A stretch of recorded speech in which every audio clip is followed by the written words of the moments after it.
Next stock sir નઝારા tech રવિ તમારા પાસે લઈને આવીશું બિકોઝ અમુક સમાચારો ખાસ આવ્યા છે 2.5% આસપાસની તેજી જોવા મળી અને યુકેની એક કંપની છે ફ્યુઝ બોક્સ ગેમ્સ કે જેને 228 કરોડ રૂપિયામાં ખરીદવા જઈ રહી છે નઝારા ટેક. હવે આ જે ફ્યુઝ બોક્સ છે તે સ્ટોરી બેઝડ ગેમ્સ બનાવે છે, નરેશન બેઝડ અને ગ્લોબલ આઈપી આધારિત ગેમ્સ જે છે તે હવે નઝારા ટેક જે છે તે આમની સાથે મળીને બનાવવા જઈ રહી છે.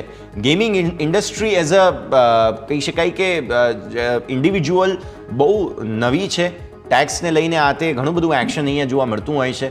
રવિ, કઈ રીતે સમજો છો તમે નઝારા ટેકને આ જે સમાચારો આવ્યા ત્યારબાદ? નઝારા ટેકને જે પ્રમાણે ઇન્ડિયામાં જે ગેમિંગ સેક્ટરનો જે પ્રમાણે ગ્રોથ જોવા મળી રહ્યો છે આપણને, એ પ્રમાણે ગેમિંગ સેક્ટર ખૂબ સારું પરફોર્મ કરી શકે છે ફ્યુચરમાં. પણ આપણે પાસ્ટમાં પણ જોયેલું છે કે ગેમિંગ સેક્ટરને જે સૌથી વધારે મોટું રિસ્ક હોય છે ગવર્મેન્ટના ટેક્સેશનનું હોય છે. તો એ પ્રમાણે થોડું સેક્ટર એટલું સારું પરફોર્મ નથી કર્યું. પણ જે રીતે નઝારા ટેકે છેલ્લા 6 મહિનામાં સ્ટોકે પરફોર્મ કરેલું છે એ પ્રમાણે સ્ટોકનું ફંડામેન્ટલ પણ ઘણું સારું સપોર્ટ કરી રહ્યું છે સ્ટોકને.